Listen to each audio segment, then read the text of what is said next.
Thank you for listening to the show on Really Big Something Channel. November 15th, 2017. 2:05 here on the great WRKO. Okay. Is social media addictive? I mean, literally addictive. Sort of like tobacco, cigarettes, whatever. Well, before you dismiss this as absolutely crazy or kooky, now even key members of these tech giants admit that in private, they have designed the whole system to get teenagers and kids hooked. Their words, hooked on social media. So, let me set the stage for all of you and the context. If you remember, several decades ago, it was very dramatic. Many of the heads of the key tobacco companies, the cigarette makers, went up on Capitol Hill under oath, all of them raising their right hand, and they swore under oath in testimony that when asked whether cigarettes were bad for your health, whether it caused lung cancer, throat cancer, whether they were highly addictive, they all said no. There's no research. We have no idea. But we don't know if it's addictive. We have no idea if it's bad for your health or not. And they knowingly lied under oath. The question now is, how come the same standards and the same oversight by Congress is not being done to many of these tech giants? Why do I say this? Well, listen now to this. The Centers for Disease Control and Prevention have now released their latest report and study. And they are now confirming what many of us anecdotally already know. Teenage suicides have gone through the roof. Teenage suicides are up big. Teenage depression up big. Teenage anxiety disorder up big.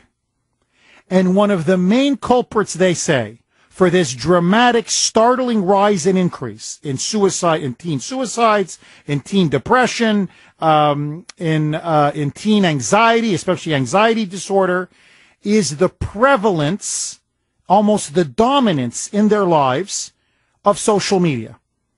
The internet, Facebook, Instagram, Snapchat, Twitter, these iPhones, I mean everything. So the question is there a link? Now, one of the former founders and presidents of Facebook, not Mark Zuckerberg, but Sean Parker, was at a conference several weeks ago. And I want to give a big hat tip to the British newspaper, The Guardian, for actually having the guts to break this story. So Sean Parker, one of the first presidents of Facebook, he's no longer with Facebook, but because he had a stake in Facebook, it made him a billionaire. He's now, in fact, a multi-billionaire. And he admitted at an event in Philadelphia that he, along with Mark Zuckerberg and others, when they created Facebook, they deliberately created it to get the users, especially young people, his words, hooked, like an addict. So listen to what he says. He says that in the early days of Facebook, people would tell him, a lot of his friends and, whatever, former fellow colleagues, people his own age, his peers, that they really weren't on social media because they wanted to have real life experiences and real life interactions. And he said, fine, that's okay. But he said what we really wanted to target were the young people, today's millennials, the teenagers, young people. He thought they were vulnerable. And in fact, he says we wanted to exploit the vulnerability in their psychology. And in particular, he says our goal was to rewire the brains of children. And this would keep them permanently hooked, and we would make billions and billions of dollars off of this. So here's what he said, quote, he even admits this, by the way, that when they were creating this, they didn't care what the social consequences would be. I don't know if I really understood the consequences of what I was saying when it comes to pointing to unintended consequences. He said, however, quote, it literally changes your relationship with society, with each other. It probably interferes with productivity in weird ways. God only knows what it's doing to our children's brains. And he says the objective of this, even though it's going to wreck the brains of children, he says the objective of this was how do we consume as much of your time and conscious attention as possible. And so he says we created this system where there would be constant features like the like button or whatever, likes or comments or whatever that would give you, well, almost like a drug addict, a constant dopamine hit. Listen to him in his own words. Roll it, Brittany. We need to sort of give you a little dopamine hit every once in a while because someone liked or commented on a photo or a post or whatever. It's a social validation feedback loop. It's exactly the kind of thing that a hacker like myself would come up with because you're exploiting a vulnerability in human psychology. And I think that the inventors, creators, and it's me, it's Mark, it's Kevin Systrom at Instagram, it's all of these people, understood this consciously, and we did it anyway. This to me is stunning.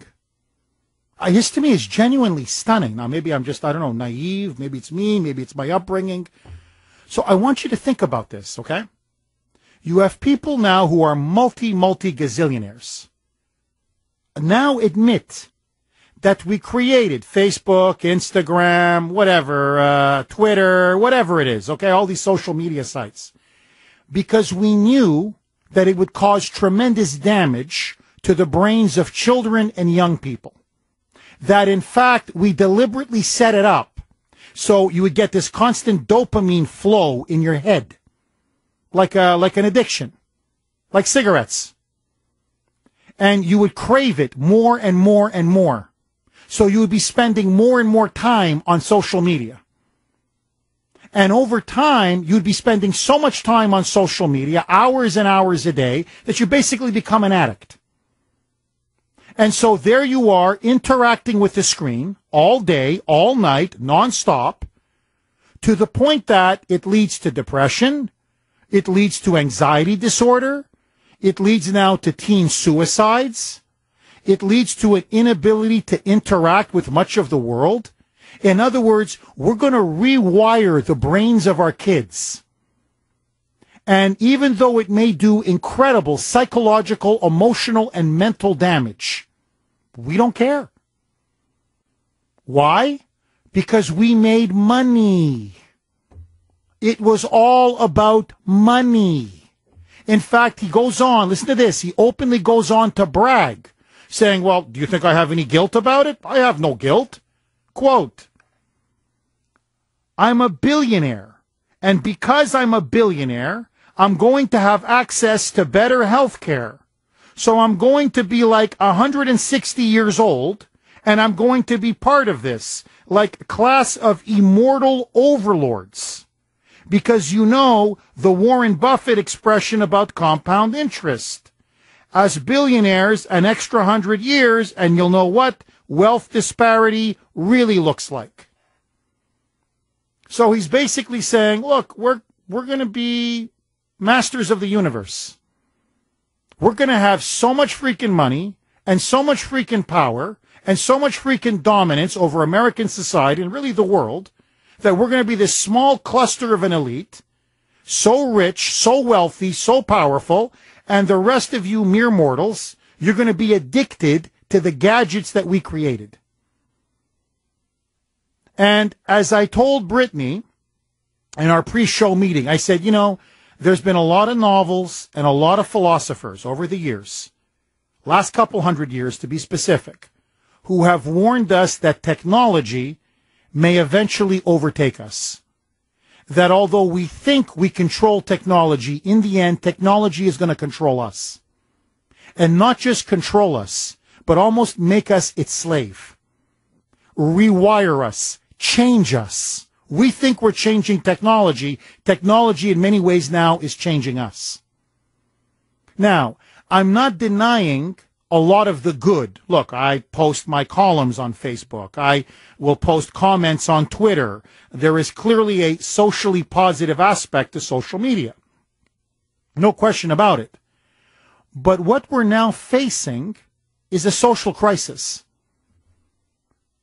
And this social crisis, I think, part of it, it's not all of it, but part of it, comes from the fact that so many of our young people today, millennials in particular, are hooked. There's no other word.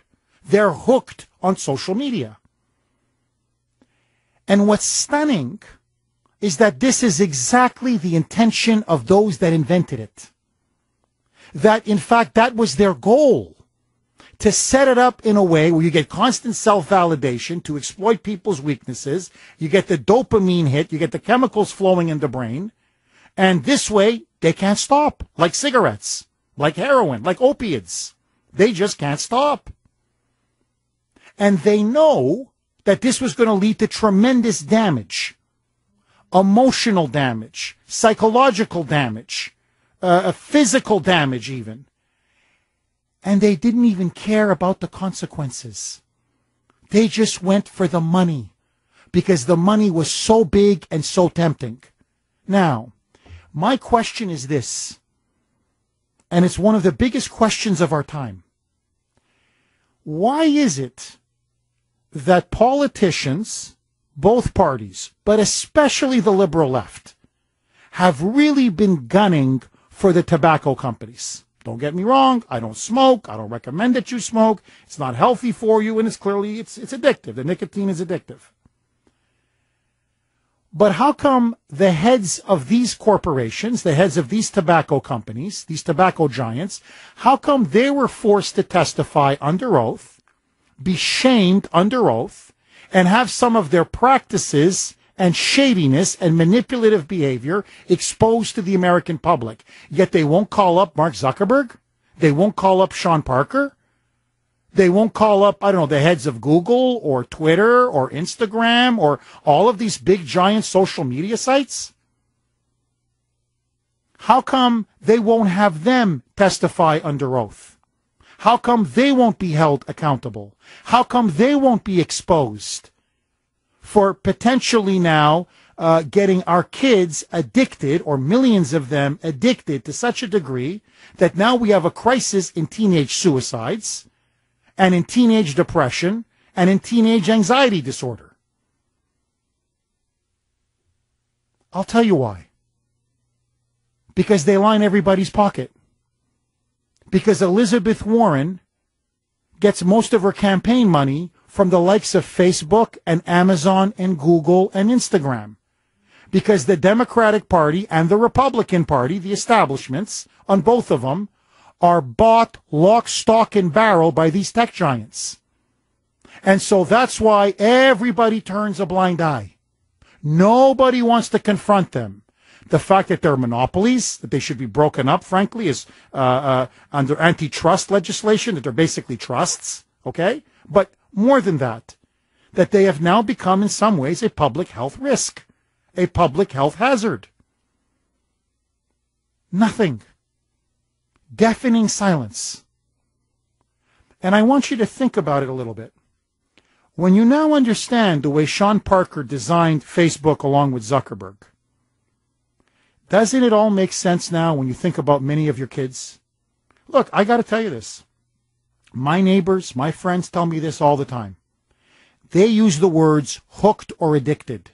They go, Jeff, we can't even do a vacation for 1 week, whether it's in Bahamas or Barbados or Hawaii or Florida or wherever.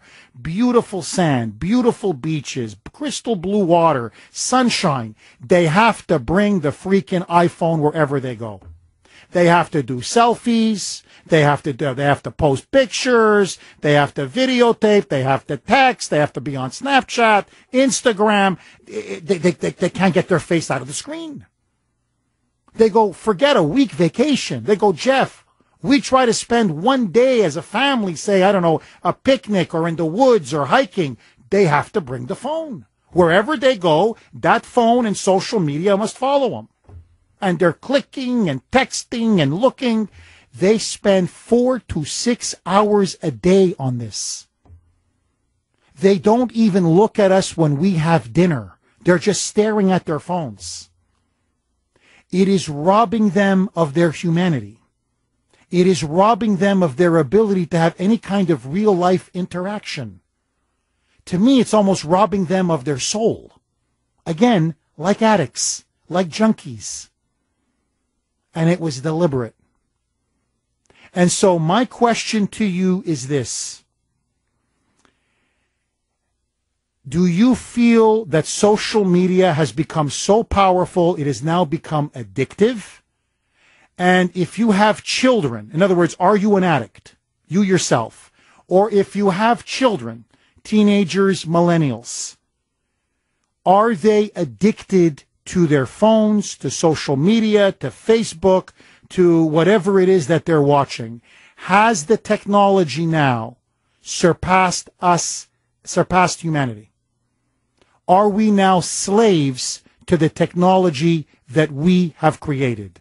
617-266-6868. In other words, like the very famous novel, have we now created a Frankenstein's monster?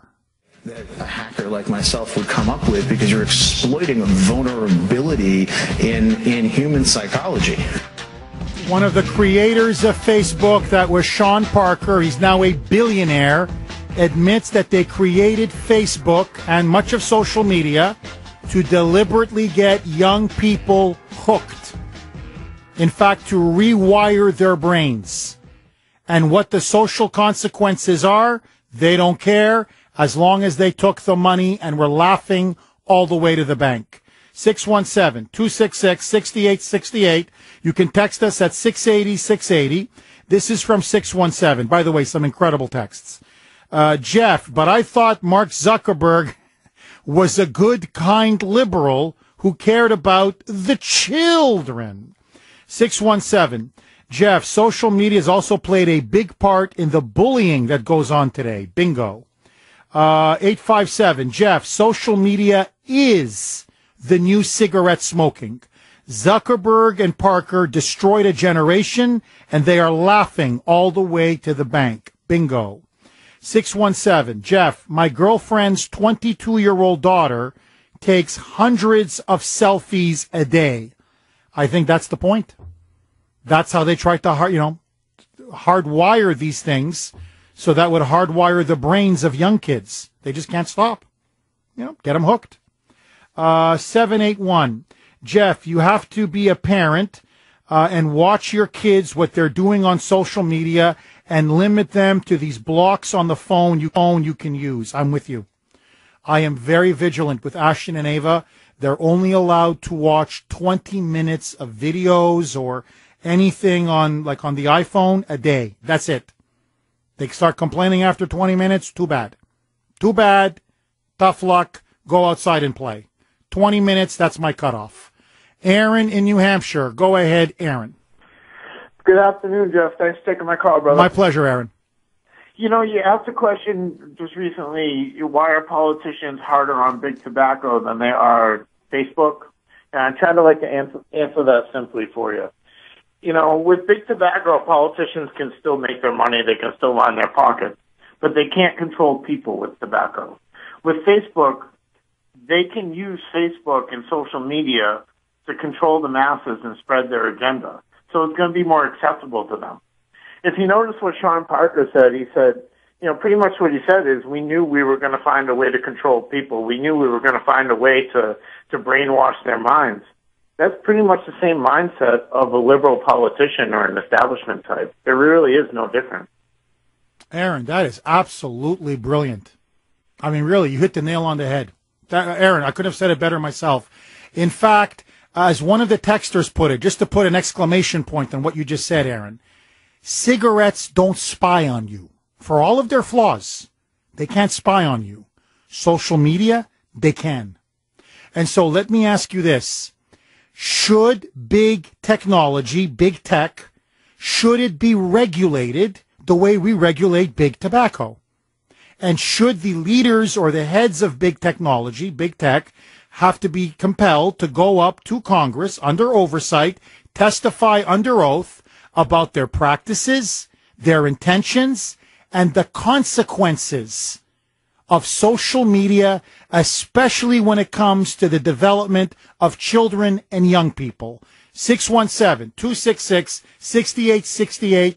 Are you addicted, or are your children addicted to social media?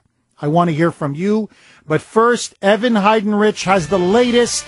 President Trump helps get 3 basketball players out of China for stealing sunglasses. They hold a press conference, and I think they thanked the president. Take it away, Evan. We need to sort of give you a little dopamine hit every once in a while because someone liked or commented on a photo or a post or whatever. 2:37 here on the great WRKO. Okay, latest report from the Centers for Disease Control, very startling report, says that teenage suicide is up dramatically. Teenage depression, teenage anxiety disorders, all of it through the roof. And they are saying there is a definitive link between all of this and this obsession that young people have with social media. And I just played the clip of one of the co-founders of Facebook, Sean Parker, multi-billionaire, who says, in fact, we designed it to be addictive, to so hardwire young people's brains that it would damage them emotionally, physically, psychologically, but we don't care because all we're interested in is making money. And, you know, Brittany made a very good point to me off air. She goes, look how it's changed the way people interact with one another. For example, if someone is being assaulted or attacked, look at millennials. Not all. I mean, I'm generalizing. Some are, you know, outstanding people. But as a whole, many of them will just videotape.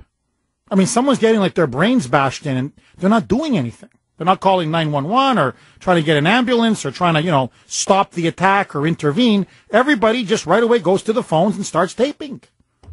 And in fact, just to show you how prevalent it is, so earlier in the show at about, what was it, 1:35, Brittany? 1:30? Yeah, during the last news break. Okay, yeah. During the last news break, I get a text from Brittany, even though she's like 10 feet in front of me, but let that go. So she texts me, and I swear it's like 2 old guys. What are they, Brittany? 75? They're 3 old guys. Okay, Jeff. 3 old guys. Yeah, it's 3 old guys. What is, there must be, 75, 80? Yeah. I mean, they're well into their golden years. Okay, let's put it that way. Now, it's in front of a building. I don't know if it's a nursing home. I don't know, okay? And they're just slugging away at each other. It's hilarious. First of all, they swing, they miss, and they fall on their asses, which is hilarious. No, I know. It's hilarious because they're swinging away. I don't know what the fight is. I don't know. Maybe they're fighting over, you stole my prune juice. Give me back my prune juice. No. Hey, give me back my Viagra. You took my pill. That's my last pill. So whatever it is, they're swinging away at one another, falling all over each other, but nobody's trying to break up the fight. Everybody... I mean, it's kind of funny when you actually see it, but everybody's just filming away on their iPhones. But how sad is it? We find that entertaining. Talk about how bad society has become. We find little men fighting entertaining. And like collapsing on the sidewalk as they're missing, swinging wildly. Right. And then there was the old guy, remember he tried to kick him, but he's so slow and his joints are like so ossified. No, really, like he can barely move his leg. I swear. And then the guy blocks his kick, and then because he blocks his kick, the guy loses his balance. Then he falls on the ground. They're rolling around. They're rolling around, honestly. And everybody there, no one's like, hey, these are, 75, 80-year-old men fighting over prune juice. Somebody should come in and break this thing up. And instead, they're just filming away. To the point that even Brittany is like, hey, Jeff, did you see this? This is hilarious. You know what I mean? So, yes, I agree with you, Brittany. It has changed the way people interact with one another. Everything now is on tape. The first instinct of a millennial, if you've noticed now, pull out the phones and record. It's true.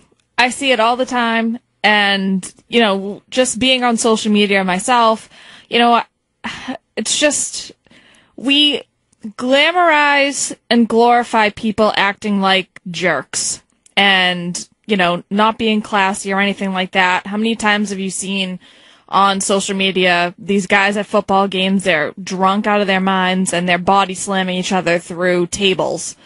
I mean, and everyone's cheering them on and they're up on social media and they get their 15 minutes of fame. It shouldn't be glorified when you're acting like a jerk.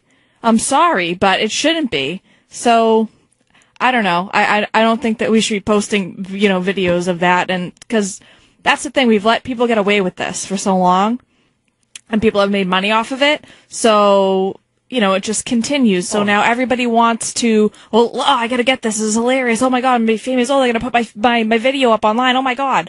So, I don't know. It's just really sad that you can't even have a conversation face to face with somebody anymore. You know, millennials, they don't even know to shake anybody's hand when you meet somebody. That's true. That I've really noticed. Here in this building, oh yeah, there's like an age cutoff. I don't know, what is it now? Like, I would say under 30. Yeah, I would say under 30, and they don't even know properly to shake someone's hand. You meet them, they don't shake your hand anymore. It's right. Bizarre. They look at the ground, they look away, they don't say hi. Have you noticed that, Brittany? Right. You walk down the hall, I mean, all kidding aside, you know, I'm joking about sexual harassment. In all seriousness, like, you say hi, they don't say hi. Or they don't want to say hi to you, so they whip their phone out and they act like they're texting or talking on the phone. Whatever. It's like basic social interaction, basic manners. It's like it's like a pagan ritual now for them.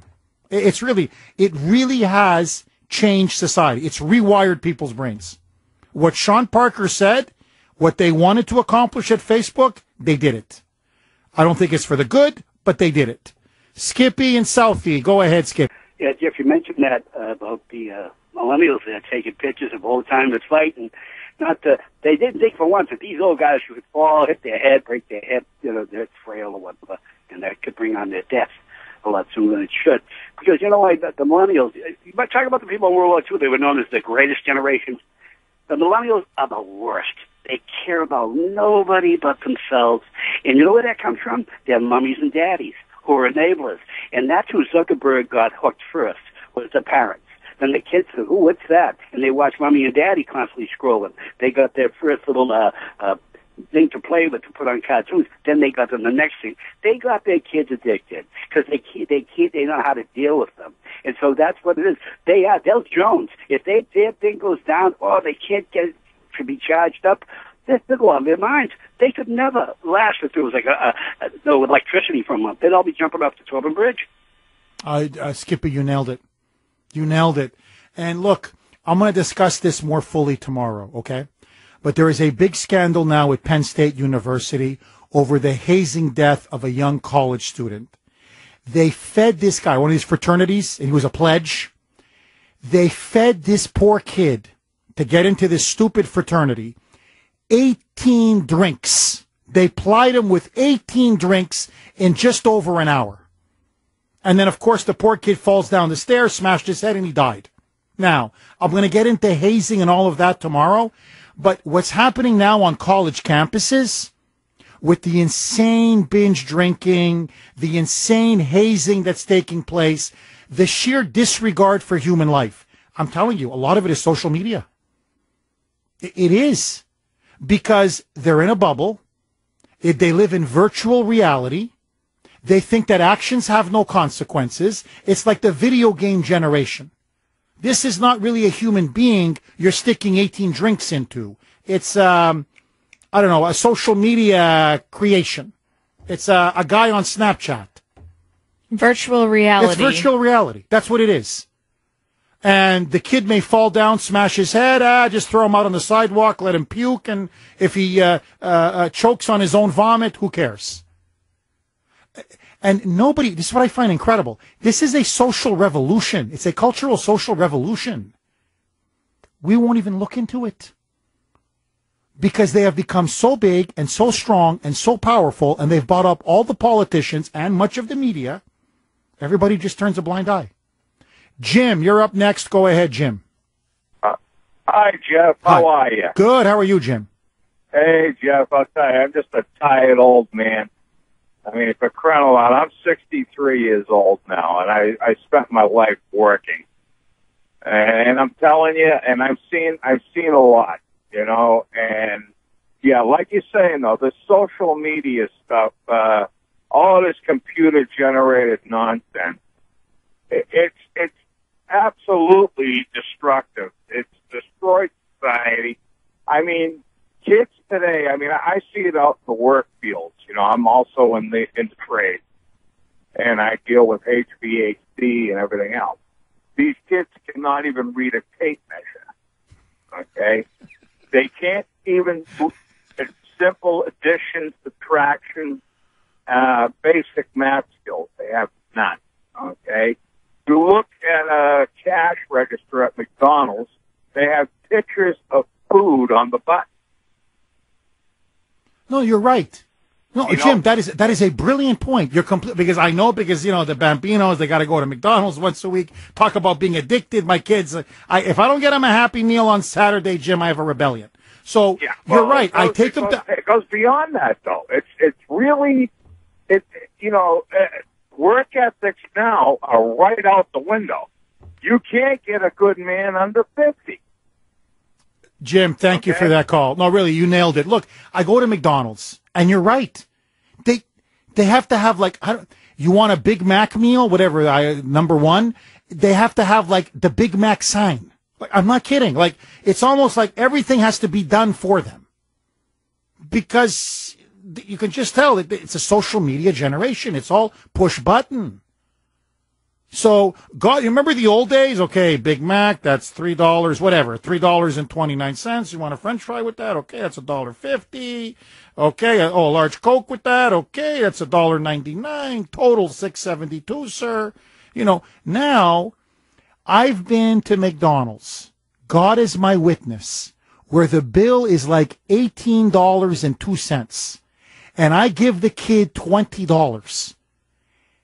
And if the machine doesn't tell him he owes me $1.98, he doesn't know what to do. He's like looking and, hold on, sir, your change. Hold on. Okay, $20 minus $18.02 is $1.98. Okay, come on, my Ashton can do that. Let's go. It's the Facebook generation. Luke in Harvard. Go ahead, Luke. Jeff, my friend, how are you? I'm good. How are you, Luke? Good. Hey, what do you want to do? Go back to the Stone Ages? You want to do your show with Pony Express and Morse code or something? Hey, Jeff Kuhner had a special 2 months ago. Hey, look at this! Is the greatest. So, Luke, I take it you think we're being too hard on the tech giants and on Facebook and social media. No, I wouldn't say you're being too hard. I think it's good to have a swing conversation in both directions. And then maybe someday we'll meet in the middle. Luke, are you a big social media person? Do you spend a lot of time on social media? No, I have an electrical business and I have no use for it whatsoever. Everything is word of mouth. My clientele does a lot better without it. I call myself incognito electric. I don't want anybody to know. My truck has no signs or anything. I don't know. I don't have any use for Facebook. My wife's on it. You end up creating too many enemies over stupid stuff. I don't know. I'm much better one-on-one. If I were to run into you into a coffee shop, we would talk for an hour. See, that's just. I'm the same way, that's Luke. A better way to communicate. Oh, Luke, I'm with you, and thank you for that call. I am the same way. I love good talk. Like, to me, I love to sit down with somebody, half an hour, 45 minutes, an hour, whatever. I don't drink coffee. I'll have a Diet Coke. Now mostly water because I'm trying to lay off the Diet Coke, but let that go. Sit down and just talk face to face. I look at your face. You look at my face and we talk. And I don't know, call me crazy. It's worked for 10,000 years. I don't see why we have to reinvent the wheel, but that's just me. 617-266-6868. More with your calls. Tom in New Jersey. Go ahead, Tom. Hey, Jeff, thank you. God bless you. Hey, Jeff, the mainstream left is addicted like a video to Russian collusion. The elephant in the room, I hope you got a chance to listen to Congressman Louis Gohmert and Jim Jordan last night. They're hot on the trail of Uranium One. We have to dump Robert Mueller, the modern-day Michael Nifong. Hey, Jeff, Louis Gohmert said Uranium One is bigger than Teapot Dome. And what I say to German Shepard Smith is, I don't care if Pope Judas signed off on Uranium One. It's treason, just like the Iranian deal. God bless you, Jeff. Thank you very much, Tom. Look, I do have to say this. You know, I do use Facebook to get my column out. And I got to say, it's a great resource to circumvent the mainstream media. I have a good following on Facebook. I get my columns out. And speaking of columns, by the way, not only do I have a column out today, Kuhner's Corner, the public lynching of Roy Moore, but Brittany has written a really good column on Colin Kaepernick being named by GQ as Citizen of the Year. It's fake news. That she calls it fake news. That this guy, she calls him moron of the year. Yeah, that's what it should be. GQ cover. Colin Kaepernick, moron of the year. So she's got a great column herself. You can also go WRKO.com. Please read it. Pass it on to your friends. Yes. Send it out to your friends on Facebook. But, don't spend 4 to 6 hours a day on Facebook because it's highly addictive. I think that's the ultimate point here. Scott in New Hampshire, you're up next. Go ahead, Scott. Hey, Jeff. Thanks Hi. for taking me on this late in the day. Go ahead, shoot. All right. So I think a lot of this comes down, like you were talking about, the big government. People are dependent on government. And everybody, all the left and the right, and everybody wanted this.